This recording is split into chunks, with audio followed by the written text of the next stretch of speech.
Um, One. um, Hello, ladies and gentlemen. Welcome to apartment 814. Sit right down, chillax, get yourself comfortable, as we three, as of today, are going to be talking about things that are happening, whether it's gaming or whether it's current events. We're just going to sit down and talk. So, how you guys doing?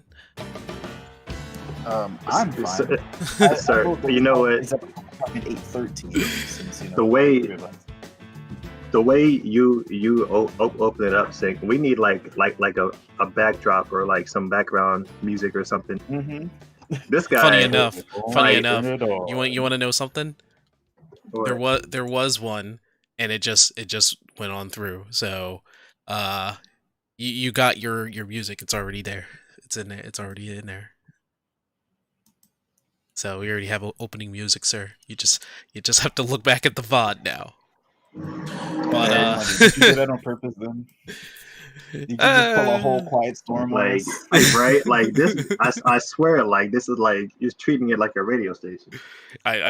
Man, almost it's like I have an agenda or something. I don't know. So Anima, how are you today? Terrible. Terrible. Everything sucks. Let me stop, bro. I'm Okay. living my best day. Sorry to hear that. You're sorry to hear Everything that. I'm living my sucks. best day? Everything sucks. Everything is snowing. Everything is snowing. Yes, there is snow everywhere. And my dad had to shovel like by himself over the weekend last time when it snowed because I had twisted my leg trying to throw trash out. I feel sad for him, but I'm going to try and shovel it tomorrow if I can. How's that leg? It still hurts. I think it may be I don't think it's that severe, but I don't think it's broken. Maybe it's sprained. Maybe, but maybe. I love the uncertainty. I don't know because it's healing, but I don't know if it's any worse. It still hurts. That's the thing. Mm-hmm. So it hurts. It hurts like when I try to step on it. When it's up in the air, it's fine. I'm sorry, we're talking about your legs. My one leg that I slipped and somehow twisted and injured trying to take out the trash. Yes. Oh, you're just. I think I am like a positive guy in unfortunate events for whatever reason. Just unfortunate things happen. So Chat, how you guys that doing? Guy from SpongeBob, instead of going my leg, you're like my leg, my leg, my leg. Chat, how you guys it feels doing? terrible. Skeptic, how you doing today? Man, I'm feeling blessed. I'm doing fine. You know.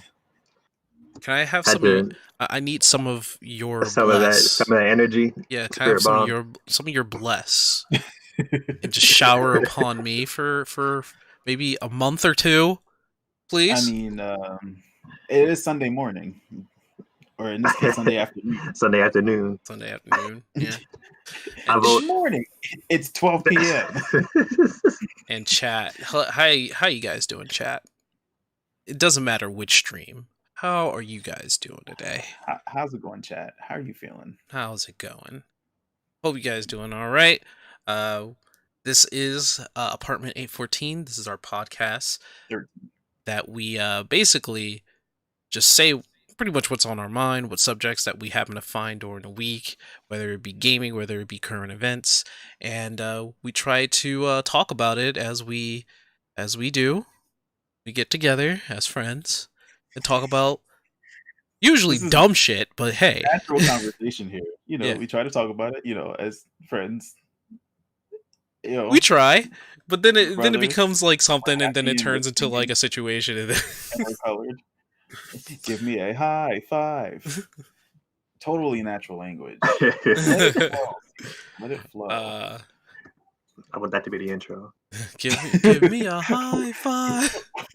We're brothers. We're exactly. So we do have subjects for today. One of us is amply excited for his subject, and he's going to go first. But what we have for you today is some good old things that's happening in TV land, some possible new new expansions for a certain game coming out, and a possible other thing that happens to be technical, I should say. You sound so nervous. Did you finally write a script for your format for this show? It's in my head. Okay. I just wanted to know how is it extemporaneous here? It's in my head. It's still developing. It's still developing. Also, my leg is kind of bothering me. Oh, that's what it. Don't force it. let all your troubles. Let that relaxation seep into your bones. Yeah, let me just prop my leg up. Let the calcium nitrate seep into your bones. Just to answer your question, Kalinos, in terms of guests on our podcast, sorry to say this, but we are pretty selective on who we bring in. Not willy-nilly just bringing anybody in on our podcast. So especially not on the spot. Yeah, like last time we were supposed to bring in Johnny Depp, but we were like, I don't know, maybe not Johnny Depp. He got a call. At this moment in time. Yeah, he got a call from his lawyer talking about his ex-wife, and some serious shit went down. So we had to postpone Johnny Depp coming into our podcast. Sorry about that, guys. Look at you keeping up with events. Yeah, seriously. Current events. Who'd have thunk it? Anyway, Anima, what you got for us? So, Anima here. And if you aren't watching WandaVision, I'm skeptic. What are you even doing right now? Good lord. Listen, Vision dies. Spoiler alert. Vision dies. So hold on. Let's get into it. We want to talk about spoilers. Let's just jump right into it. Yeah, so spoilers for anybody who isn't watching WandaVision, but also spoilers for any future, MCU stuff. Don't act like you didn't go watch Endgame. Don't even. You can't top the box office total record without having been there. At least, even if you have Disney Plus, you can just watch it. Come on. What are you doing? So, what's going on, Skeptic? What do you think is happening here? Do you know the comic storyline of it? Actually, funny thing, I think they're like mixing and matching. Like they're taking the MCU approach and like pulling a little piece here, a little piece there, a little piece there. So it's not page for page. Because at this point, the like MCU is a separate like there's the Marvel comic universe and the Marvel cinematic. There's the MCU and the MCU, and they're not quite not quite the same. But I don't know how it's going to end. I watched the first 3 episodes, so I did peep game. So you are at least now, cherry popped. Good. Cherry we can at least chat about the first 3 episodes. Do you know what's happening so far? Wanda's having some type of fever dream. I don't know. It's very Hamilton play-esque with a hint of cinematography going. I see what you meant. More like Twilight Zone, but it's Twilight Zone. Yeah, more like Black Mirror. Twilight Zone. Wait. If the Twilight Zone was a play. No, let's call it what it is. So, like, anybody who's not aware of what WandaVision is literally that. It's Wanda and Vision, in a sitcom flavored extension to the MCU, where she effectively shows up in this very, very, superimposed reality where she is very much outside of her element. Like, we know it's not the 50s, we know it's not the 60s. We know it's not the 70s. And if you're very much aware of the whole timeline of the MCU, there's also a really big glaring issue here in that Vision isn't alive. He was killed, very obviously. For the Thanos snap to happen, he needed the Mind Stone. And where was that? Right in Vision's head. So naturally, the whole thing seems a little surreal. And it's really interesting to see how it unfolds the narrative of what's actually going on, because it is, in fact, in present day. However, things don't quite seem, what they seem, even in terms of what we think is going on and what's actually being revealed. And I'll get into that in just a moment here. So First, comic origins. What do you know about it? Because Panic isn't here to like fill in the gaps, so I have to know what you know so I can fill in the gaps. Looking at you, Skeptic. Okay. Yeah, you're talking to me.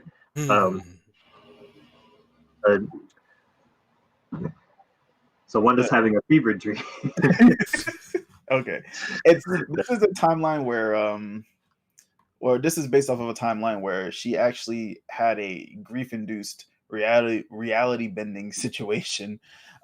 There's a couple. There was House of M timeline in the comics. But I think this is a reference to both that and to the thing that technically happened before that. So if you look in the handy dandy, what they could be referencing in this particular series before the series even dropped, there's the reference guide to what's actually happened and then what might be adapted from the comics.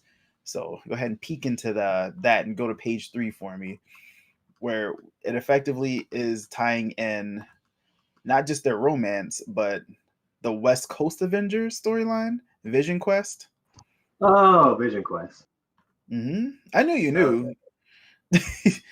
They're tying in what that ended up leading into, where the twins, are involved in all that fun stuff. Because, there's that, and then House of M. Like it's kind of a situation with that. Panic knows. He talks specifically about how that ended, where it ended in the end of mutant kind. But in this case, I'm thinking it's going to end in the inclusion of the X-Men. So there's layers to what's going on here. So they're tying into the comics. They're making a ton of references to old shows from the old sitcoms. Hundreds, I feel like, of references to it. They're also referencing Twilight Zone because it's a very Twilight Zone reality where things aren't quite what they seem. They're directly referencing Twilight Zone. Agnes, do you know who she is? Do you have any theories to who she actually is? She seems very, very much prominent in this role. I am pretty sure we've seen her before. No, we haven't. Oh, we haven't? We haven't seen Catherine Hahn before, and she's in everything, by the way. She's so perfectly cast. If I had to take an educated guess as to what comic book character she is, God, isn't she? She has powers. She's someone from the comics. She has powers. She is. What the hell's her name?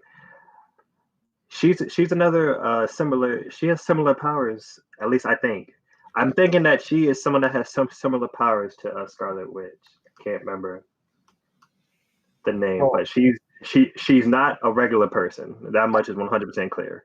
Yeah, she's not a regular person. It gets even clearer in the next 2 episodes that you could watch. But think of her name, Agnes. Who in the comics full name combines into that name? Not only is it an old school name, their full name combines into that name. Agatha Harkness theory, or Harkness, I mean. Agatha Harkness. I'm thinking that is who is right next to Wanda right now, which is massive. That's a massive. Bro, like, hold on. I'm trying to remember if she's a mutant or not. She got similar powers. Like, she's on some Jean Grey types. She's on some. If that's her. Well, the series, when you watch episode 4 and 5, is going to talk about Wanda is effectively mostly in control of everything that's going on here. Spoiler alert. According to Monica Rambeau, who is Geraldine. I wouldn't. Oh, really? Geraldine. Yeah, really. Geraldine is Monica Rambeau. You know who that is, right? If you've been watching, Yes. That's her. Why she's acting as she is becomes unclear until the 4th episode, but you saw what happened to her in the 3rd episode, right? She got thrown out of this place violently, and it kind of harkens into what goes on with her before she gets into it. So it explains Sword's involvement, right? So oh my god. Next comes Kat Dennings from the Thor movies. her character comes through. All right.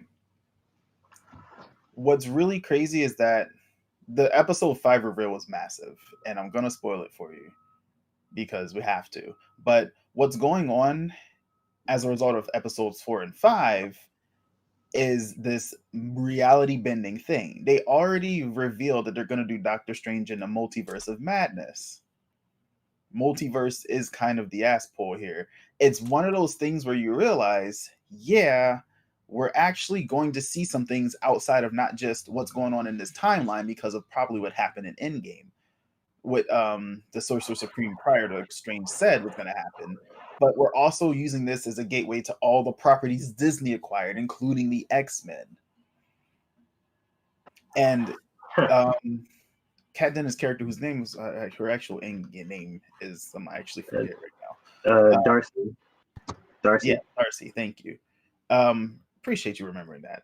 She mentions a astrophysicist that she, or you know what I'm trying to say. I'm losing my words right now. She references him, and I'm thinking they're talking about Reed Richards. Well, there's not too many other astrophysicists of prominent. Yeah, Reed would be one. Reed definitely, arguably like one of the like smartest people, one of the smartest humans in Marvel, easily top 2. Top 2. I guess we're disregarding either Banner or Stark. Now, real quick misconception. Like, forgot Hank Pym. Let's just call it. Yeah. No. Y'all don't understand the power, the mental fortitude of Reed motherfucking Richards. Okay. You're not wrong. Okay, I'm not gonna go there. I'm not contesting that he is definitely one of the top 2. It just begs the question: is who's smarter? Is it Banner or is it Stark? I'm thinking Banner, but whatever. Well, Banner's a scientist and Stark's more of an engineer. But then he was able to still figure out like they're all smart. Like they're in the same ballpark. Like we're talking like paper thin type margins. Like if Tony Stark doesn't know something, it's because he simply never bothered to know the subject. That it's not that he's incapable of figuring it out. Yeah. Well, anyway, let's talk about it. What you don't know yet is that Vision is actually there. Wanda stole his body and resurrected him. He looks just like he did, though. He doesn't look as she sees him. It's number 2. Oh. There's a whole force field around Westview, and nobody knows that it exists right now. It's kind of it's mass mind control, and a lot of people are in pain. Episode 4 reveals that she's in there making this happen to some extent, but her powers are a little bit beyond her scope, because for her to do all of this is kind of a little, more than we're reaching into comic Scarlet Witch now. Yes, we are. But they even mention, and you would have enjoyed this reference in particular, the fact that if it weren't for the fact that he called a blitz, she could have taken out Thanos on her own. Bro, I know. And everyone knows that right now. Like they all know it. Like, man. And they said Captain Marvel also got pretty close. And then Monica Rambeau was like, close. She was literally about to do it, if not for the stone. Yeah, but then he pulled a Dreamcast Power Stone move on her and grabbed it. And just kind of hit her with that Shinku Hadouken. But I mean, if we're being fair, that's not the point here. The idea is that everybody's kind of aware of what happened in the battle, first of all. Second of all, Monica Rambeau is there. She was one of the people who was snapped. So that's the thing. Also, there's some weird things going on that nobody's really talking about, but House of M is literally like referenced in the, episode 5. The twins are the canonical twins of Vision and Scarlet Witch. So there's that. Scarlet Witch actually hasn't been her moniker in the series, much like Hawkeye wasn't really. Yeah. I was about to say, like, they just been called, like, she's not like she's just Wanda. She's just Wanda. Like, like Jean Grey is Jean Grey. And they were just like, she never had any like silly nickname or code in the episode 4. It was like, never had any name for her. Like, no, nothing. Scarlet Witch technically is who she is, but it hasn't been her name, which is why I feel like they're setting up for Hawkeye to be Clint's daughter. He technically still would then be Ronin, but whatever. there's the actual references to the episode 5 of the 80 shows Family Ties and Growing Pains, which is hilarious, by the way. Like, Yeah. Sparky's a reference to the Vision story, because they had a dog when he had his whole like animatronic, not animatronic, he had his whole like synthetic family. Like, they had a dog named Sparky. It's a reference to that. Also, really, really, really super duper meta. Have you noticed what the commercials are referencing? That's not super meta. That's coming up. You sure it's not super meta? It's not. Here, check this out. This week's commercial, which was episode 5, Lagos brand paper towels for when you make a mess you didn't mean to. This reference is the opening scenes of Captain America: Civil War, when Wanda used her powers to stop crossbones for detonate a bomb, crowded marketplace. Yeah. It's a reference to her grief and trauma being a little bit more than Vision's death, which I figured out. But the ad is also another reference to the Infinity Stones. We had the toaster, power, the watch, time, the Tesseract shaped bath powder, space. Here we have red liquid spill and a slight nod to ether, reality. Only the mind and soul stones to go, which means 2 more commercials. I was just like, I did kind of miss that. I was like, I hadn't been paying attention, although it did start to click because I saw the like space stone. I was like, what the hell? Or the Tesseract. This is some real like mysterious mysteries of the videos and movies kind of shenanigans that you would see on like YouTube. I mean, it's not. That's real. Like, that's just a hard fact that they're doing that. Well, that's the thing though, because I don't know if you know this. A couple years ago, there was a show called "Don't Hug Me, I'm Scared" on YouTube, and that it was just like a little mini series, right? And it was just showing like how a children's cartoon can just turn into like a freaky horror fest as time went on. And each episode had some clue of what's actually going on in the story, but all around it, you're just seeing a child's cartoon. And what they show up front is that children's cartoon can be manipulated for the sake of like profit, but deep down there was something else going on in that show. And there was just like so many clues that it was just mind-boggling. People were trying to figure out the mystery of like, what are these creators trying to say? What's going on? People ripped those videos apart, and from what I'm saying, between that and WandaVision, people are trying to rip apart WandaVision to figure out what is going on, and that's something that's pretty neat. Difference here. I was one of those video ripper aparters, and I know a lot about Don't Hug Me, I'm Scared. More than what you would see if you just watched the videos. Did a lot of research to try to figure out what they were saying. Ultimately, they are leaving it up to the person to figure out what they're saying, but there is an underlying theme of the media that is very clear. That is the target of their aggressive message. They're jarring images of these children's, sets being completely corrupted. Now, mind you, this is really more of real references to actual TV shows. If you watch the beginning of these episodes, like the intros are very much based off of real shows in the past. They're actual homages. So when they're doing stuff, it's not just like some weird ass pull theory. It's real references that people are catching. I'm trying to make it clear what they are, because if you're not keeping up and you're not catching it, you're definitely missing it. And that's, if you're trying to say, then yeah, that's what they're doing, you'd be more akin to say that this is more of a Black Mirror situation, because Black Mirror has had that going on. No, I don't. You know me. I don't really watch Black Mirror. Well, then you ain't in this conversation, buddy. Yeah. You weren't even in the room where it happened. But WandaVision, I have no excuse for not watching WandaVision. I should really be watching WandaVision. You haven't been watching WandaVision today? I spoiled a lot of stuff for you, buddy. Oh, yeah, I did. Yeah, you did. I told you before that I didn't watch WandaVision. I did catch their actual Twilight Zone reference, and it was really funny. Episode 5, Agnes kind of is just like confused and about what was supposed to be going on. It's just like, should we take it from the top? like she just kind of like was confused about whether or not they should be going along with the script or not, and that was weird and it was hilarious. But it also alerted me to three things. One, she absolutely is a little bit less mind controlled than everybody else going on there. Two, that was a hard ass Twilight Zone reference to the It's a Good Life. The mailman also made me think of it too. And I thought it was just me, but then I was just kind of like, that was really weird.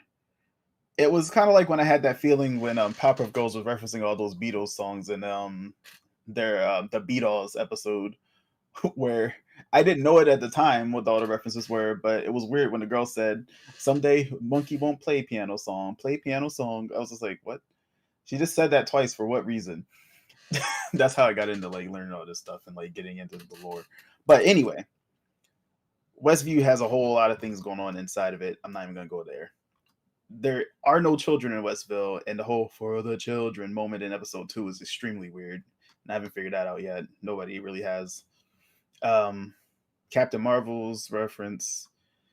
Who is the villain? We know that it isn't just probably, or we think it isn't.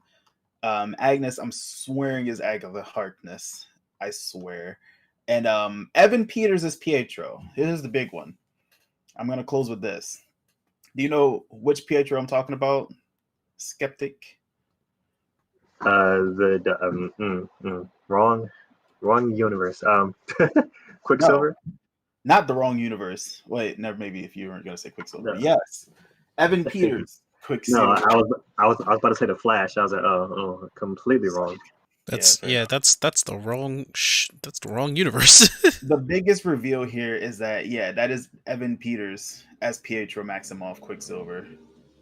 That's the Apocalypse Days of Future Past Quicksilver. That's a totally different Quicksilver than Wanda's Quicksilver.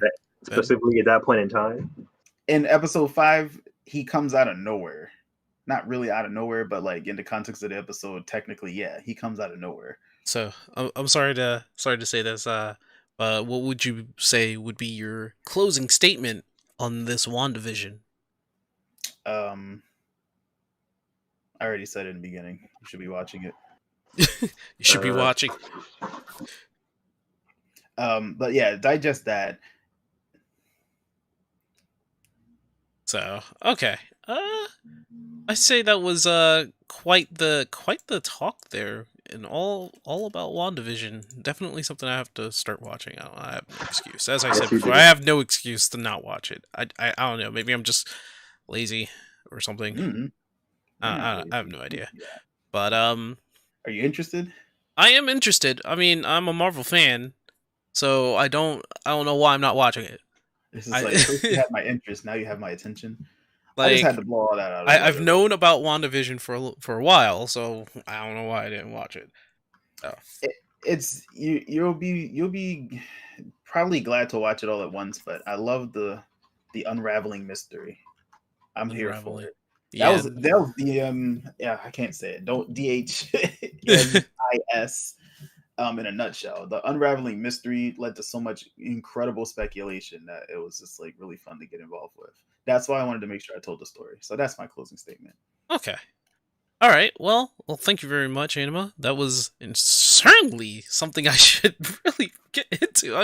I'm mad at myself now. Watch the episodes and read those articles. I'm just a little upset at myself at this point in time. Who said we were going next? I said I was going next because I guess Skeptic, you're going last with yours. Yes. Okay. So, what has happened in one of my favorite MMOs of all time? We've got our new expansion for Final Fantasy XIV, and I showed a little. I showed a little glimpse of it to you guys in our private chat. There's a certain big old Aeon, sorry, that's coming. Ion? I said Ion. Sorry. Welcome. I'm the Ion Anima. You are the Ion. Sound like something from Tron. I am an actual Ion. I am an Ion. So, one of Anima's favorite, I would say one of I guess I don't know if this is one of your favorite Aeons, but I would say this is a No, creature that it's you actually know of. pretty low on the list. It's really low on the list, It's really actually. low.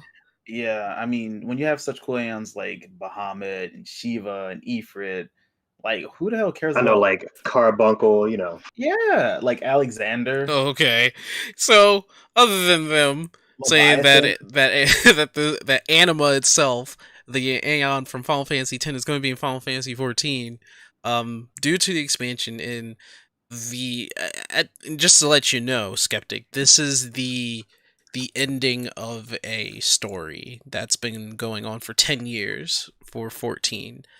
So just to give you the TLDR, um, like in the beginning of all this, the hero hears the voice of the planet, and Are heroes in along the with, game? huh? Was that a question? I said, wait, heroes in the game? I would think so. The adventurer is a hero, but Oh, the let's. adventurer. Okay. So I get the confused a little. adventurer, and along with other adventurers, hear the voice of the planet, and they gain this ability called the Echo, which allows them to do mysterious things. One of them is to not be to be protected from anything that tries to invade their Hacks. mind, Yep. and Yep. the Hacks other is immunity. to look into the soul of others to see their past. Uh, Also gives Sounds like them, Link. yeah, I guess it has other powers that we don't know of. One of which is seeing visions of the future now, which has just been put in there. Apparently, the power has developed. But the story goes as this: you're an adventurer. You start helping people. Uh, you do good things. You get recognized by an organization that wants to stop these things called primals, which are basically summons in the 14 world.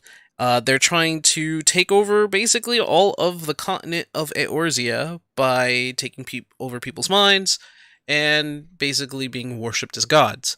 You, as the adventurer who has the gift of the Echo and just pretty badass, take down these primals, and you've been going along the way doing that while also being at war with another nation called the Garleans, who tried to take over Eorzea, and at the end of 14 1.0, Bahamut said, I ain't having any of this shit, blew up a moon, came out Yeah, of the moon, Bahamut said, and "Fuck everything." yeah, and blew everything up, and the world was devastated for it. He literally shaped the land. He was then put to sleep, I guess. He was put into slumber, so that 7 years later, the adventure actually turns up again, but is not remembered for some reason. They only know that there was an adventurer or there was heroes that helped save Eorzea. So you start from zero again, but this time you have like a recollecting of what's going on. Basically, the same story happens again, only that this time Bahamut doesn't come out of the moon, and you stop the Garleans with their ultimate weapon called the Ultimate Weapon. And after that, cool things start happening all over Eorzea. The first expansion, Heaven's Word, where you stop a 1,000-year war between dragons and mankind. Stormblood, where you free two nations from the Garlean threat, those being Alamigo and Doma, both of which I think Alamigo is more or less new. I think I gotta do more research on that, but Doma is from Final Fantasy VI, referencing Final Fantasy VI. And the third one is Shadowbringers, where you literally go to another world and save another world from light, because light is encroaching the entire planet, and you have to be the warrior of darkness instead of the warrior of light, which is your moniker in your world. In every other Final Fantasy game, you're the warrior of light anyway, but you are the warrior of darkness this time. And you have to bring darkness to this world because that's what's absent. In fact, there is no night in that world. In Shadowbringers, there is no night. There is no such thing as nighttime when you start that game. And your mission is to bring night to the game. And it's kind of cool how they implement that, where those who have beat or gotten close to beating the game, they can see a nighttime sky, while the new people who just get in, it was like everything's so bright. It's kind of funny. But that was also the pivoting point of actually figuring out who we are and what's happening with how all of this started with the ancients, the god who talked to you, and Zodiark, the dark god, who you have to defeat eventually. But you have Heidelin, you have Zodiark. Heidelin is the one who spoke to you in the beginning of the game, the beginning of this whole entire series. And she wants you to help her. But then you got Zodiark, and his story was that he saved the world all those years ago. He actually saved the world. But a whole bunch of other ancients were just like, nah, we can't have Zodiark doing that. He's too powerful. So they summoned Heidelin, and they battled, and Heidelin won, locking Zodiark's body in the moon. So now we're at Endwalker, where we're going to the moon. I just want to say, for anybody who's listening, I called it. I called everything. Good. Brilliant. I called it. I said that they were like, Sync, where do you think we're going? Oh, I think we're going to Garlemald and we're going to the moon. Every time anybody asked me that question, I said, hey, I think we're going to Garlemald and I think we're going to the moon. And I was right. Going to run into Zeromus too while we're at it. What did you say? Zeromus, whatever. Oh, Xenos? Xenos? Yeah, Xenos. We defeat him. He actually kills himself in Stormblood. And somehow he comes back because he gained the ability of an artificial echo. And so he just slithered back into his body, kicking out the Ascian that was in his body. And now his only true goal is to find the hero, find the adventurer, or us, and have one last battle with him. But Endwalker shows that we're really at the end times because the world is now imploding. And we have to stop the chaos that's happening. We have to go to the moon and basically put an end to this whole Heidelin versus Zodiark, ancients versus Ascians, or ancients becoming Ascians versus the rest of the world. We're putting an end to it, which is the reason why it's called Endwalker, the final end of this saga. And no, this is not the last expansion. Yoshi P. I was just about to say, that's the end of the game? Yeah, Yoshi P said, no, this is not the end of the game. He wanted to emphasize that this is not the end of the game. This is just the end of a story. So it's not the game is going to keep going, and I'm sure there's going to be more expansions. But this is not the end of Final Fantasy XIV, just the end of this chronicle, saga, story. It's a 10-year story. I don't know. But it's the end. And we've already had a really good expansion with Shadowbringers. So I'm real interested to find out like what they're going to do with this one. What they're going to do with Endwalker. We know we're going to the moon. We know we're going to see interesting things. The Aeons are probably going to show up now. They're probably going to show up in their different forms. That's the reason why Anima shows up somewhere. We don't know where and when Anima is going to show up. I'm going to make a guess and say that we're going to go in the moon. And Anima is probably like a guardian within the moon. And also, the thing that I'm just a tiny bit little perturbed about is that they referred Anima as a he instead of a she. So I'm like, okay. But hey, that's whatever. We know Anima is actually two people at this point, right? There's a top and a bottom.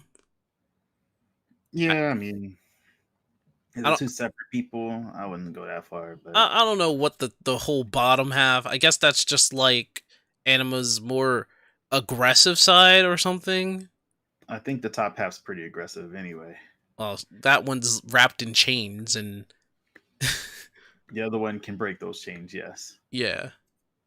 Think of it as like a mirror dimension. I'm not really too sure how to explain Anima, actually.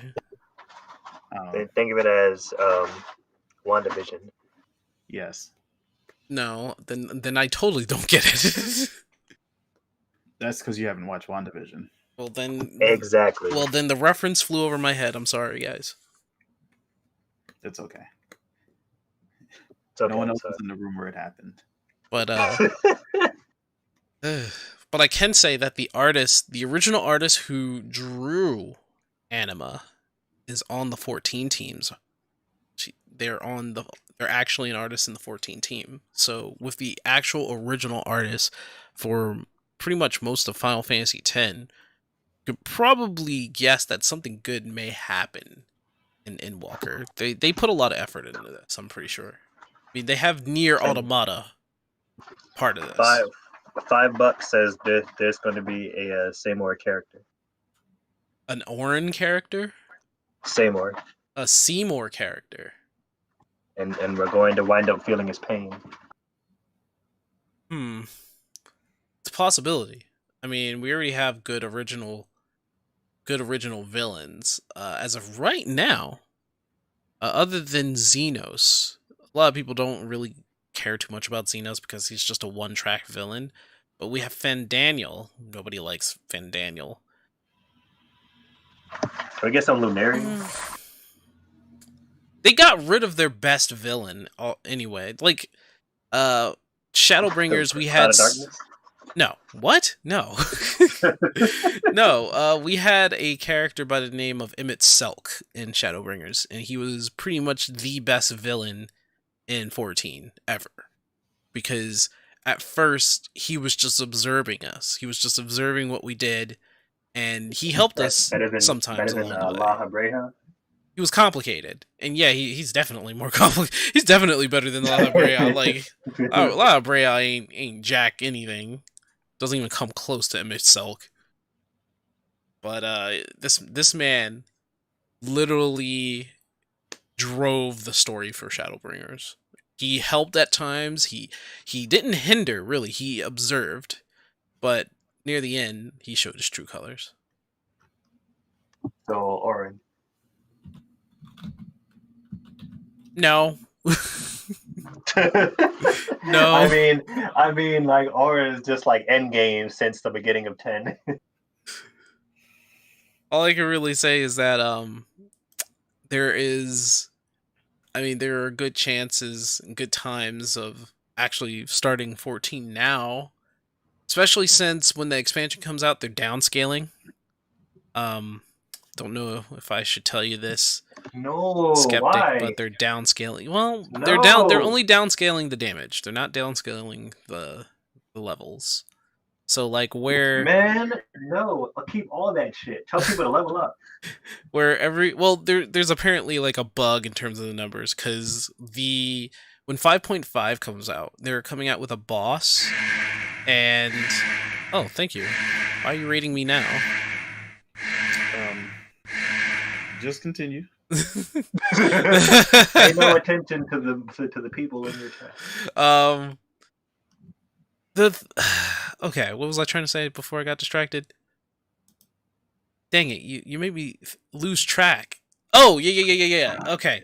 They're downscaling the power level, basically. They're just not the level itself. We're still going to level 90 in the next expansion, but our power and abilities are going to be put down, and the reason for that is because the next boss that's coming out in 5.5 has 440 million health. I want you to think about that for a second. 440 million. So tell me, what is it? Sounds like Shinryu. Length of HP for a boss? Huh? What's the typical length of HP for a boss? So the typical HP for any kind of boss, like a regular story boss, yes, like a regular story boss, I would say maybe 2 million, maybe 5 million, somewhere around the ballpark. What about for like your raids for all these like events? So for like the big time raids like Savage Extremes and stuff is 73 million. Okay, so now I have an idea of the scope of what you're talking about. The only way you make that make sense is that you're just like, okay, so you've never played Final Fantasy X. Here's how you do it. You start off in the game doing like 100 damage per hit for characters, with like your strong character Auron doing like 300. Mm-hmm. All right. As you level up, you might even, start to break 5,000 or 6,000. You might even make it to the cap of 9,999. But then there's weapons in the game that let you break damage limit. You can even do more than that. So you can do up to 99,000 if you really grind it out. We're talking well past the 60 hours a game, though, for the main story. at that point, where you put in an extra 40 to maybe grind them out to even get close to doing more break damage than, the 9 or 10k in this case, we'll just say. Right? Right. Seymour, the final iteration of him, the main villain of the game, aside from your final fight against Sin, or in this case, spoiler alert, Jacked, he's at 80,000.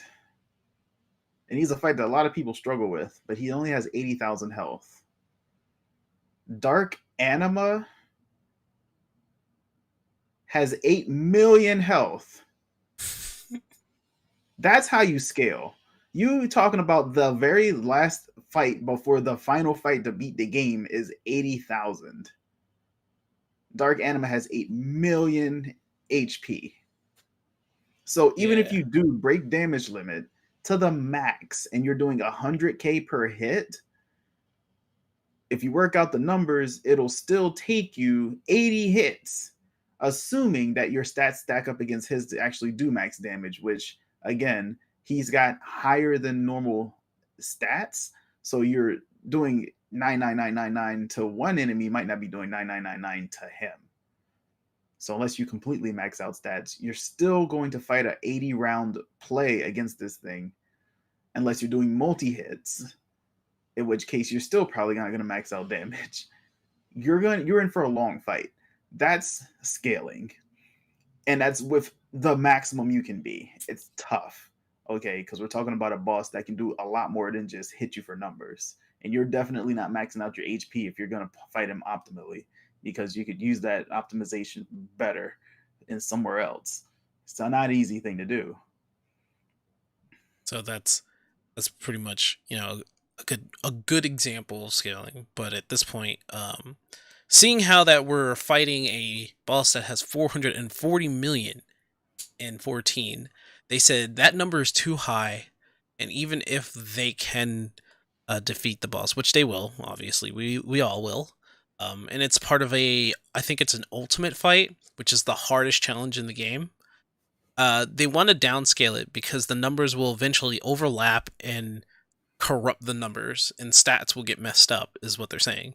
So they want to downscale so that doesn't happen. So take like a black mage would usually do 100k if they do a crit, like regular crit. High crit, maybe 150, maybe closer to 200k damage. Downscaled, they'll do 50k, maybe even 40k. And that's to make sure that they don't go up too high, damaging too high. That might one of those things that they said that the reason why they're doing the downscaling is because the numbers being too long and too high might actually lag the game, because it's trying to calculate all that damage at once. So that downscaling will help with that, and it'll help with also, like, when they come out with other content, to keep that number in check. They also said that they're trying to do something outside of the servers, like possibly get more servers, get bigger servers, fix up those servers, and make sure that it can handle all the numbers that's about to happen. But there's usually something that happens in the server. Like, we always get like lag, and now we know why we get lag. People are doing content and possibly killing monsters in the millions, which is causing slowdowns, possibly. People get kicked out of the game sometimes. I've gotten kicked out of the game sometimes. But it certainly is a bug that exists, so I'm not upset about the downscaling. But if it's compared to World of Warcraft, which no one here plays World of Warcraft, apparently when they downscaled, it was pretty bad. They downscaled not only like damage, but they downscaled the levels. So they went from 120 levels throughout their expansions and throughout their lifetime to 60. So they went from 1 to 60. And they cut it in half? They cut it in half, and the numbers is drastically lower than what it was. So in the past, when it was 120, even before that, they were doing millions of damage. And millions of damage, sure, because that's how they scaled up. That's what happened over the years. But after a while, they downscaled the damage, then they downscaled the level. And it seems a little weird, because if you downscale the level, that means that you might be going through all of their content pretty quickly, which I guess that's fine. So, and I believe when you reach level like 30, you get into their expansion, which is called Shadowlands. But I'm not entirely too sure. But that's 1 through 30 of all their expansions if you tried to take it traditionally. 1 through 30. That kind of sucks, because then you're going through it very quickly. You're not really enjoying the game, and that's been a problem before, where people who wanted to enjoy the game and its story get forced to take on like content that happens later, and the direction for World of Warcraft hasn't been the best. And from what I've known, from all the complaints I heard from when it comes to people who did play World of Warcraft, there's just so many problems. However, the story may be fine. It's just the game itself has certain problems, and I'm thinking that at that point, maybe Blizzard should just make another game and not stick with World of Warcraft at that point. But that's another subject for another day. That's my conclusion. Endwalker seems great. I predicted what's going to happen. I knew where we were going. Some downscaling here and there. Some new stuff going to happen every which way. More Final Fantasy references like the Lunar Whale will be a mount. Basically, they're doing it right when it comes to an MMO. I'm pretty happy about it. Still like the game. Wondering when. I mean, it's the best MMO I've seen, as it should be for that price. But no, also it's coming to the it's coming to the PS5. No shit. Yeah. Everything is coming to everything but Xbox. We get it. So, I mean, yeah, I guess so. Yeah, I'm too sure if it's on the Xbox One right now. Never really thought of looking that up, but that's what I had to talk about. Just some Final Fantasy 14 goodness. Yeah, Anima's inclusion is pretty cool. I think that the original art director being on top of it's pretty amazing too. Because if you think about what Anima from 10 looks like, it's really macabre. It's very different from a lot of the other Aeons, and it's really cool actually. Yeah, I really like the way it looks because it's so dramatically different and just has such haunting implications for like the faith in this case, we'll say. But just really, really cool like thing. I mean, if I had to like get a tattoo, I wouldn't get that because it just doesn't really reflect like my values or anything. But I would say, yeah, it's kind of wild that they managed to pull off such a crazy look and just be like, this is it. Like, oh, okay. And then keep it moving. No one ever really stops to think about that, but like it's dramatically different. So I like that the original artist is kind of coming in to make sure that it doesn't turn into a Final Fantasy 13 situation where that anima doesn't really look anything like anima at all.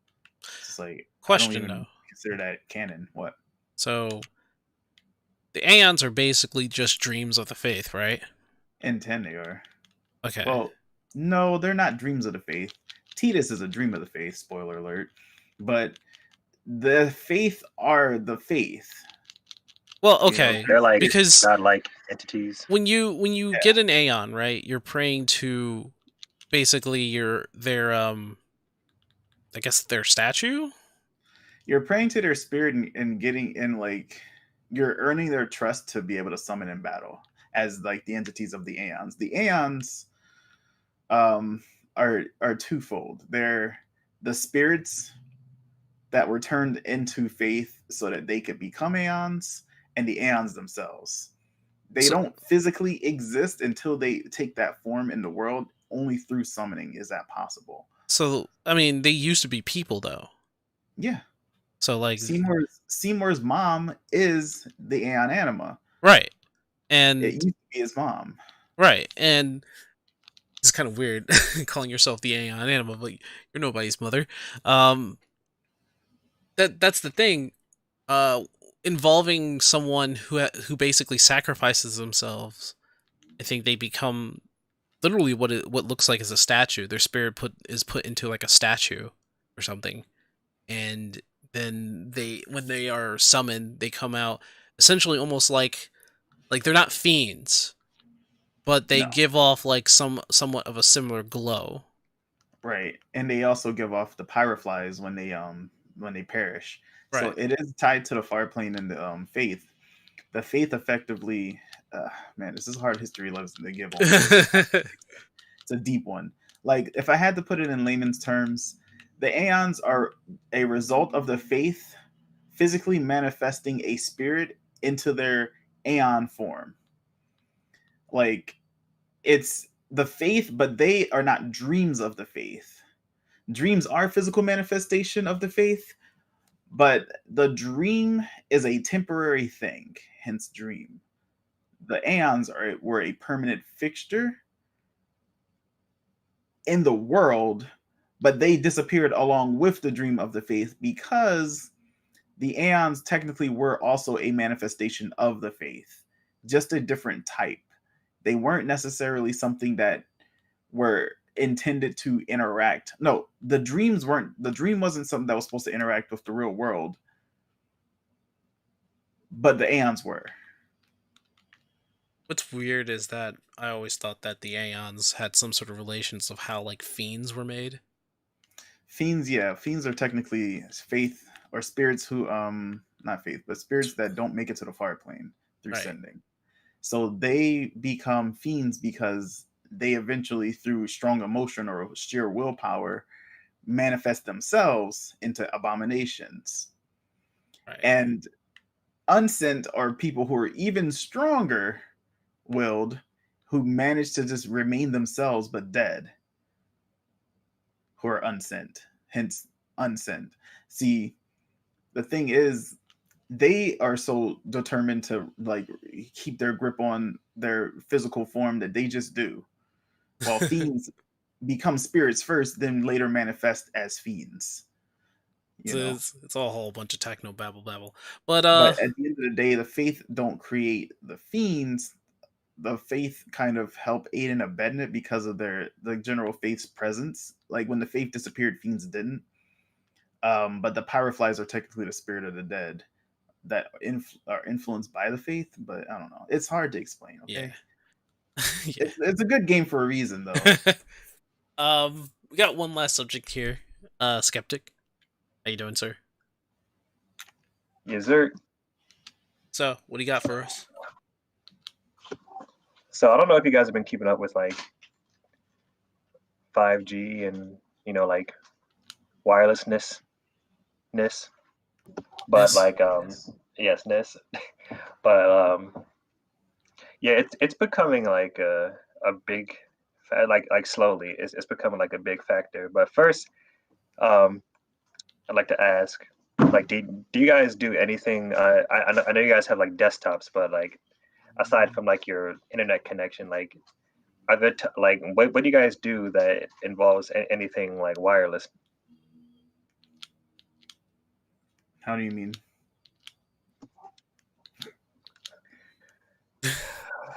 Like, how do I mean?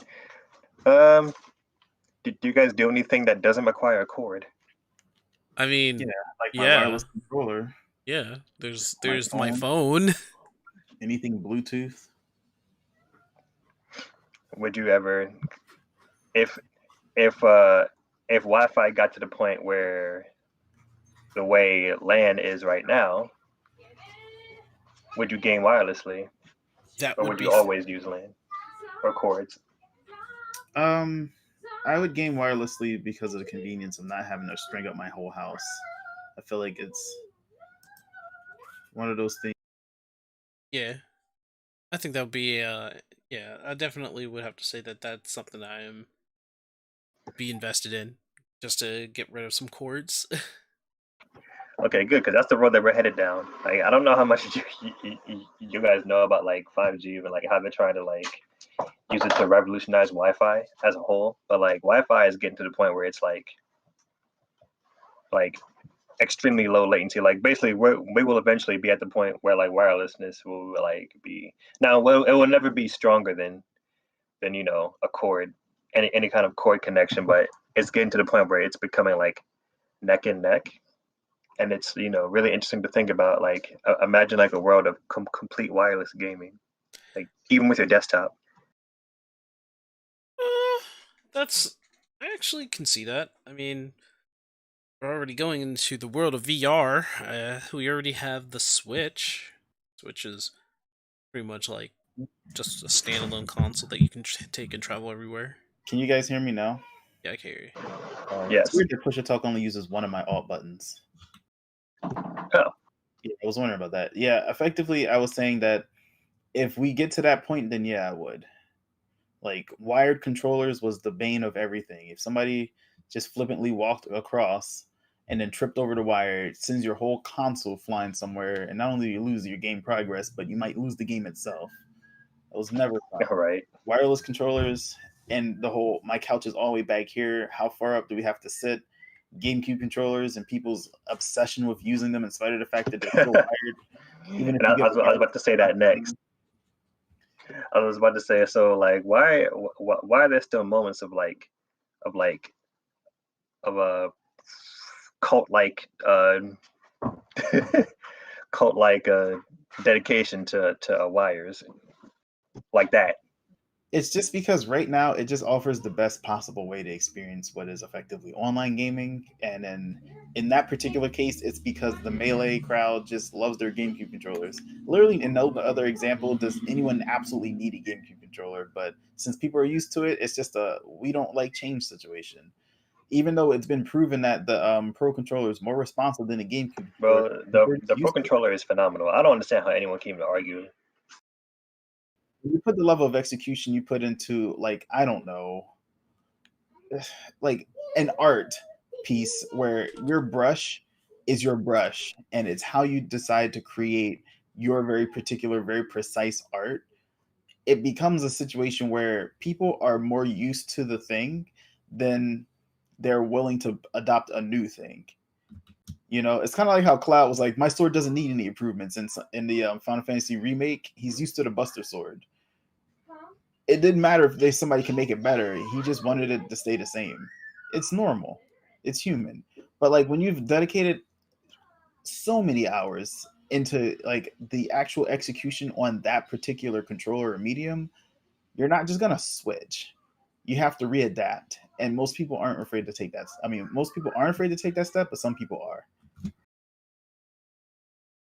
That was a good analysis. Thank you. Oh, there it is. That's what I was trying to look. You know, and you know, a lot of people would rather use the Buster Sword all through the remake, even if there's better swords to use. You just know it's iconic, right? So you tell me, would you rather use the Buster Sword or would you rather use the Twin Stinger? I'd rather use Lightning's Gunblade. Okay, right, so but no, not part of this. Yeah. but no. So now for a slightly deeper question, if I could present you both a if I could present you both with a laptop that is equivalent in power to both of your desktops, would you use it? I mean, I would use it, but MacBook Air or MacBook Pro. Whichever. I'll put it to you this way. I use 3 screens to do what I do here, so it'd have to be a pretty big monitor. If I can hook it up to a monitor and still use 3 monitors on the laptop. Yeah, always. Fine. Then yeah, it would save me a lot of space and I'd be able to use it and do that. Okay. So I want to play devil's advocate with the whole controller thing. Yes, good. As a matter of fact, there's been what Skeptic says before when it came to like wired versus wireless, right? And I know we're going to the world of wireless, but nothing will be wired in that case. In a matter of actually looking at things, GameCube has one flaw, which is basically the springs and the triggers, but everything else actually has faster input lag because for some reason Smash Ultimate for the Switch has in-game input in the console input lag for whatever reason. It has buffering. I mean, it has buffering, but it has input lag. We're just going to call it as it is, input lag. And out of all the controllers, the Pro controller is actually third in terms of input lag for being the best controller to use. It's still the GameCube controller in terms of input lag. That's still the best to use. Except for the triggers. The triggers kind of suck because they're springs and they suck. Yeah, triggers are still a sticking point. Yeah. You're right. And I think that the Ultra, the latency issue is always going to be a sticking point for a lot of people as well. It's a matter of preference at this point because, again, you're splitting hairs when you get to the sheer difference. And if you're skilled enough to take advantage of that difference, then sure. It's why, but it's not as big of a difference between using a controller and using a joystick. Right. There's a reason why those things exist, and it's because of the latency. You just have a much better response. And while those are also technically spring loaded, they are built for high precision. And they're just exactly what you need to play those games, especially when we're talking about fighting games where it's high execution. So yeah, I agree. Some people even use that stuff to play GameCube. I mean, play Melee. I think some people use the I forget the box. It's just all buttons or whatever. Yeah, something that Leffen is using right now is that box that you're talking about that has all buttons on it. Mm-hmm. And certainly I think it's helping him, and it's probably a faster input when it comes right down to it. But he's still Leffen. I would say yeah, that's still Leffen though. But Leffen's good at fighting games in general. So I know. So him using that kind of control scheme, it's not even a surprise to me no more. Because the dude's pretty good at a lot of things. Yeah, I mean, social media wise, not so much, but he's still Leffen. Still Leffen, still good at fighting games. But yeah, the idea is that it's a matter of preference. Some people do harken back to older technology because it has a certain sound, or it has a certain feel, or it has a certain advantage. You know what I mean? Like if you watch Baby Driver, he's using cassette tapes to make all his mixes. But the technology he's using is old as well, and it lends to his style of producing, which is apparently very heavily scratch related. Right. Recording something onto like the paper, that's way old school, so that he can get a more consistent scratch play out of it is actually really brilliant. Because if you want an authentic scratch sound, that's what you get. That's how you record one. Or you could ruin a bunch of vinyls to do it. Not really ideal. Right. So, with that being said, Skeptic, going into a world of wireless with the 5Gs, if you were to give me a laptop, I'd probably use it 5Gs. Alongside my desktop, I would probably use a laptop. No, I'm giving you an ultimatum. That's the point. An ultimatum? So I would have to use either or? Yes. I mean, I'd still probably use my desktop.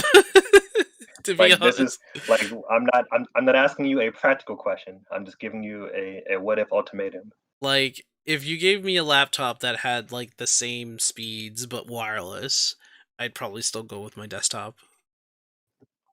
And why is that? I get more than one screen.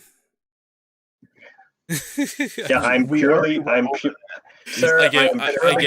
about the desk. I was like, if we could, I'm talking about the tower. The monitor does not count. Yeah, you said we can use multiple monitors and everything. So I was like, okay. Because if that's the case, then desktop, that will always be a desktop advantage. Like laptops can't touch that. Then there's no contest. I'm talking about without that. You know what's crazy is that if it comes right down to it, I think the only advantage between laptop and a big old tower is that you could probably more easily modify it and edit it to have the things you need. Like you can easily more interchangeably manage your assets in the desktop versus the laptop, where it's like going to be micro surgery. Well, I was about to say neurosurgery, but not really. I mean, microsurgery. Yeah. No, you're absolutely right. But I would just wanted to know, like, if I basically turned both your desktops into a laptop, as they are now with the same power, same speed. Sure to Blaze, thanks for the follow. Appreciate it. Thank you very much. I'll do a laptop. I can use the extra space for different hardware. And I want to know why Sync said the desktop. I mean, other than what was said before about how you can pretty much customize your desktop, your tower a lot easier. And you know what? Just to make this argument more difficult for the sake of the conversation, let's assume that you know somebody that can edit your laptop for free and just won't charge you, but like they can upgrade it for you. Because I want to see what the personal choice here is. With that, then the only road convenience that's left is the fact that one's harder to lug around and one's easier to lug around. Right. And that if I could do everything that I do for my desktop anywhere, I wouldn't even be home for this podcast. So you already know my answer doesn't change. So like, then that's kind of like a lockout in that case, because then because that's not the only, like, the convenience of having a laptop is a lot higher than lugging around the desktop. So the tower would be obsolete at that point, because you have a laptop that can do everything, and you're saying that the guy can just upgrade my laptop for free. However, there is a limitation to upgrading a laptop when it comes right down to it as well. So and that is something that I can't change. Yeah, so like a laptop has to have like Advent custom parts that needs to be put in, that a desktop can just take a whole giant graphics card. You're like, oh my god, look at this brick, compared to, okay, so this thing has to be shrunken down so it can fit into a laptop, and that you can take. So then the question becomes, how much power is enough for you to be okay with your workstation? So if they come out, which they do all the time, they come out with a GPU. GPUs can fit into a laptop no matter what, so that we don't have to think about that. So does RAM, but some RAM has to be custom as well. They have to be halved in terms of size, but still be just as powerful. The graphic card is probably the biggest thing for me when it comes right down to it. A desktop can take any new graphic card that comes out, because they're made to be put into the big old brick of a thing. It's a tower, so it can fit it. But a laptop takes just a bit more time for them to have a custom size and be just as powerful as the desktop. And it's a really good argument, because the desktop you can take anywhere. If it wasn't for the fact that the world is covered in bricks right now, I'd probably agree with taking a laptop, because I could go to places like go to the gym, I can go to the library, I can go to your places and stuff. But assume that we're not going to be like that forever, and that the lifespan. Yeah, like assume like that. The pandemic. Assume that. Then that's still a hard question. Because the whole point of my question was to eliminate the practical reason and figure out the core root reason of why you are choosing that specific one. Well, there's also a few other things that I have to put in an argument. There is equipment, and there is certain setups. People can do streams on their laptops, but it's not advised, because there isn't as many ports, and there is a limitation for a laptop to take in order to do like a podcast or to edit videos. Now, there's two things. See, now we're getting down to the core advantages and disadvantages. But what I think is that there's always going to be something you can use to create more space. Like, remember the original PlayStation couldn't do 4 controllers. Well, yeah, you can plug in, an extra port, but like that's the thing. No, like that counts as a disadvantage. Like, that's what I wanted Sync I wanted you both to present to the table. Well, I'm figuring out as I go while I'm talking about this, because the advantage is clear with a laptop when it comes to mobility, and if it's just as powerful as a desktop, then there is no real reason not to take it. However, there are certain outside activities that you want to do that may involve having more than just a laptop at your disposal. You might need to have the extra ports that comes with the tower. You might need to have the extra plugins, perhaps even extra power, because remember, a desktop requires more power, which is the reason for the power supply, which is a big old brick, which outmatches a laptop by hundreds. You're still forgetting the idea that we're trying to imagine that the laptop can match that power. That we've actually advanced technology to where it doesn't have to be a big old brick to have a power source that big, or to have technology that can perform as well as the desktop stuff. And that's where I think I'm that throwing you're really grabbing at I'm throwing in all that because Uh-huh. I know the inner works of a computer and a laptop. So when I'm thinking about these things, I'm also trying to justify, hey, maybe I can just stick with a laptop. But then there are just other problems that comes with having just a laptop that a desktop will have advantages for. And there's things that I want to do that a desktop may be just the only thing that can be used for, whereas the laptop would be at a very big disadvantage for. So that's what I'm thinking about right now. If you can eliminate Uh-huh. all the things that a practical desktop could have for me, and I'm not doing anything Like, outside of what I'm doing on a yes, desktop, like, I would choose the yes. laptop. I'll say Okay, this. because I now wanna we're only talking about technical problems. Those are the only ones I want to hear are technical problems. I'll say this. The way that people overshoot them with their phones is the same way I'm talking about doing it with the laptop. If your phone is being used for extra stuff, the phone's really disadvantaged and that doesn't have a lot of ports. However, there's always, if we can advance technology to be able to perform with smaller things, which we've done, Yeah. this is our reality right now, then the add-ons are hardly an issue. They're hardly an issue to make. And I think that if you can adapt that into it, then you pretty much just need to make sure you have a few extra wires here and there. Or if everything's wireless, as was previously stated, what do you really need it for? Like you said, ports. You ignored the question of everything going wireless earlier. What if that's Not also a exactly. thing? Not Is it exactly, mean that because we can connect things like mics wirelessly? Because we totally can, right? I mean, yeah, that's a thing. But like I'm talking huge mics, maybe not so much. So you're talking about the sheer scale of everything. But nonetheless, what if if we everything was wireless, right? That's technology that we're not in right now. If everything was off of no wires and just doesn't he need said it. that we're getting there? So like, what if you combine both of these realities he's presenting to us?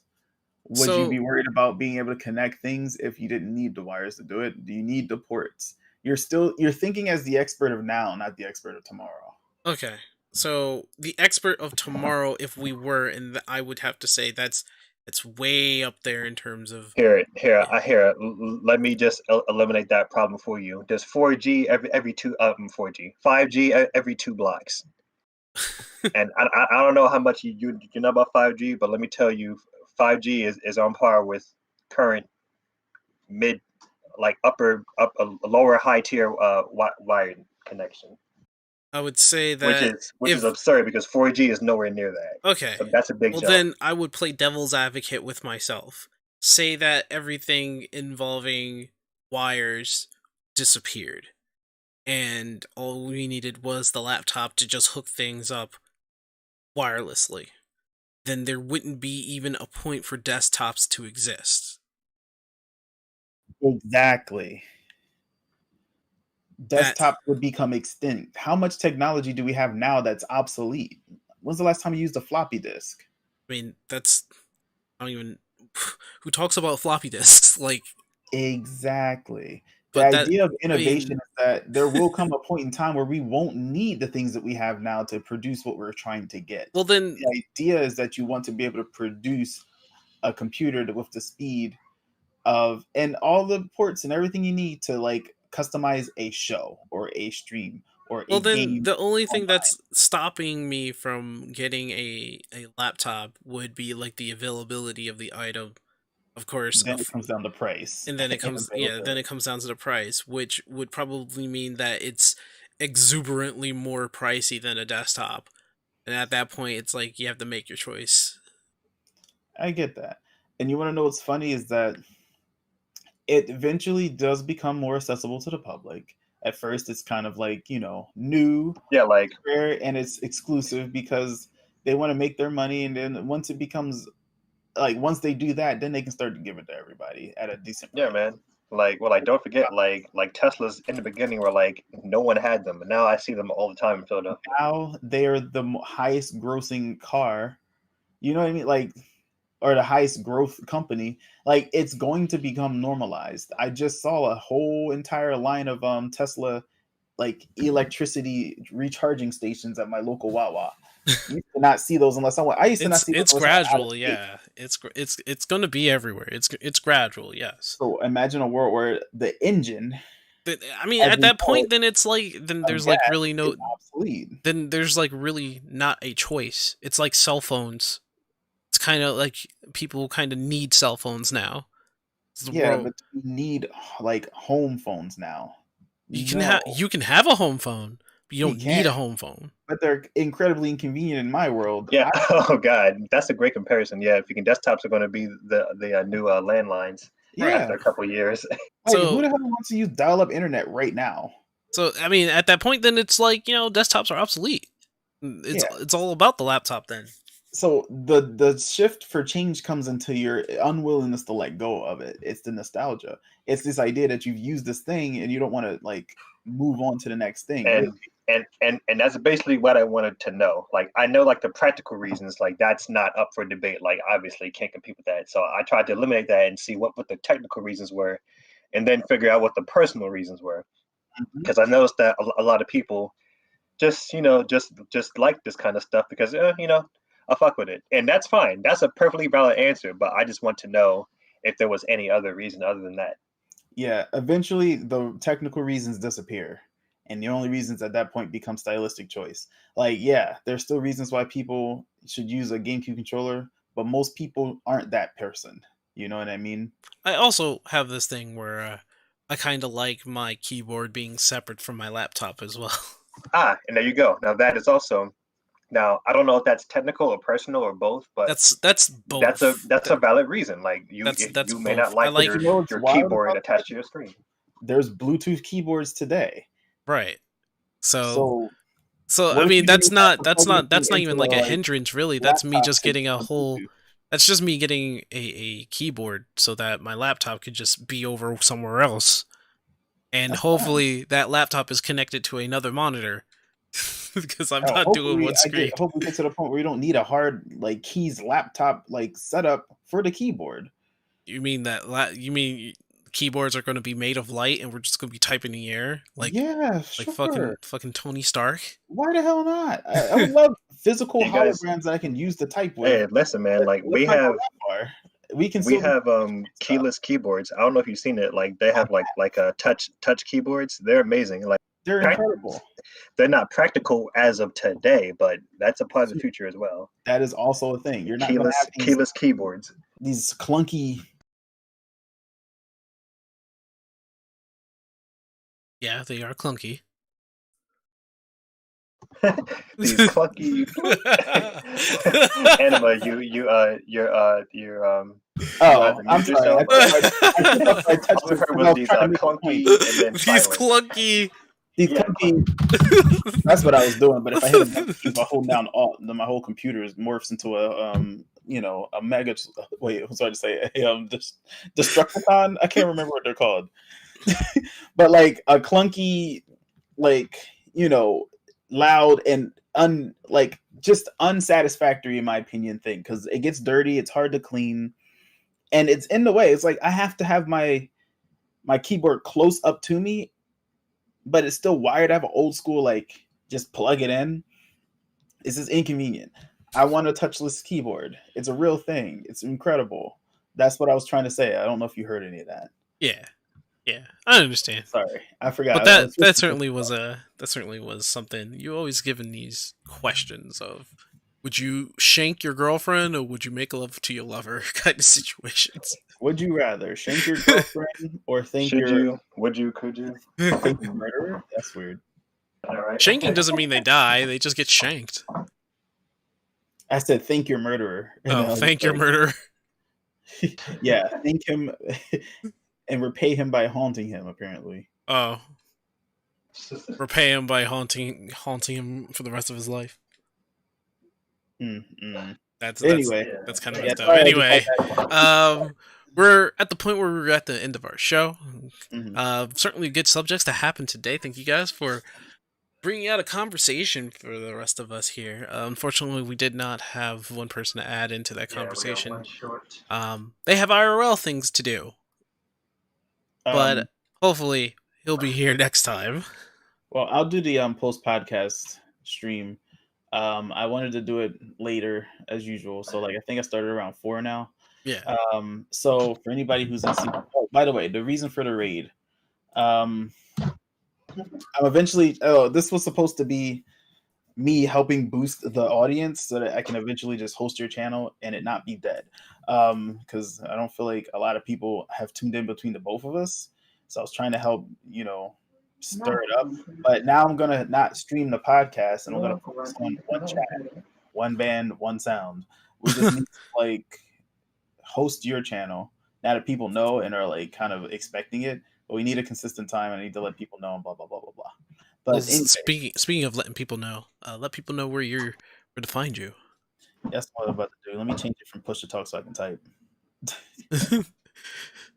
Where can people find you, Anima? You can find me on Twitch under the Aeon Anima. So if you're on Syncweaver's Twitch right here and now, I'm about to do a shout out of myself, right?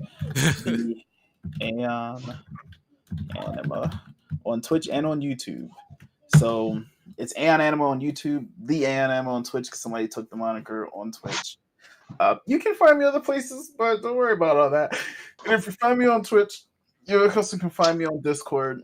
I have a Discord link that I can give you, or you can always hit exclamation mark Discord on my stream, whether I'm there or not, to find the Discord and go into it. You just need to let somebody know you're there so we can give you the member role so that you can see everything. So that's where you can chat with us. And that's where I can be found primarily. I have socials. Don't worry about all that right now. I'm going to be basically making a move to, get some solidarity there where all of the socials match the same thing, including the Instagram, which is currently labeled under Doc and Pepper, the Twitter, which is MOA Doc. It doesn't all brand like align. So don't worry about that just yet. But I'll get everything in order soon enough. All right. And Skeptic, who I'm sure can't hear me right now. Okay. Okay, so you can. Anyway, where can they find you? You can find me on the podcast. What was that? I'm sorry, I can't hear you. We can't hear you in the balcony. Wait, really? I said you can find me on the podcast. You can also you can find me lurking on these two guys' streams. That's what I do. Yeah, lurking is the real word for it, not a single comment. He doesn't quite have like a Newgrounds account or anything, or a YouTube channel. No, he doesn't. Go on the Newgrounds, look up Aura Arms, like it, love it, comment, watch it. He's taking a stew. Yeah, he's taking a stew. And today we're missing our fellow podcaster Detailed Thoughts, who is almost solely found on this podcast. So no worries there, but you can find him on my streams, chatting, playing. Less chatting than playing. He has to get into it to chat. Yeah. And you can find me here on my channel and on Syncweaver and Twitch, Syncweaver and YouTube. I have an Instagram, which I'm going to have to customize and change because I don't want a lot of people knowing my real name. And oh yeah, find me on Instagram too. Instagram. Yeah, same thing with same thing with with my Instagram. Can't I gotta change that so it's changed up. I'm gonna change my Twitter handle too to like be Aeon Anima because MOA Doc is no big deal. Yeah, but my Instagram is technically my personal one. I'm just gonna do a business one. Yeah, and I also have a Twitter. So you can find me, but Twitter is going to be Syncweaver720. I couldn't get Syncweaver. Somebody took it. They stole it. Wow, really? Stole it from me. No, that's malarkey. That's probably a fan. yeah, before I could get it? Nah, somebody obviously thought of it before I did. No, bro, people do that. Like, I know a YouTuber called the Rat Brad. Shout out to the Rat Brad. And like people keep taking his moniker, so what he does is when he makes an account or anything, he uses not the Rat. That's funny. Because it's always available. So thank you for sitting down with us in our apartment here in 814. I appreciate you guys for sticking around and listen to us ramble. Just a bit of an announcement. Hopefully, sometime in the future. Apparently, there is no date. Your leg is going to heal. Someday that's gonna heal. I don't know. I might need to get rid of it, get a new one, since we're getting probably gonna get good cybernetic parts. We are going into 2077, obviously. So. Oh yeah, I'm ready for that. But we are going to have our first episode on Spotify somewhere in the future. I'm thinking on next Spotify. How about you guys? It's kind of exciting, but there also is a chance for you guys to also hear us on, and these two are going to know about it today. SoundCloud. Nice. Oh. Yeah, SoundCloud. You know what? Yeah, SoundCloud is also available for anybody who's starting anything up, anything new. Mm-hmm. So yeah, no problem. Yeah, I'm going to try and get all of our podcasts on SoundCloud at the very least. But hopefully the next episode we can get that one on Spotify. Hopefully. Yeah. But those are all the announcements. No sponsors yet. Sponsors, #sponsor us, please. #please do it. So funny. #please do it. First guests, bitches. Okay. Anyway, thanks for dropping on by. Appreciate all your love. Hope to see you next time. The same humble abode. Y'all Till then. Goodbye, guys. Adios. Bye.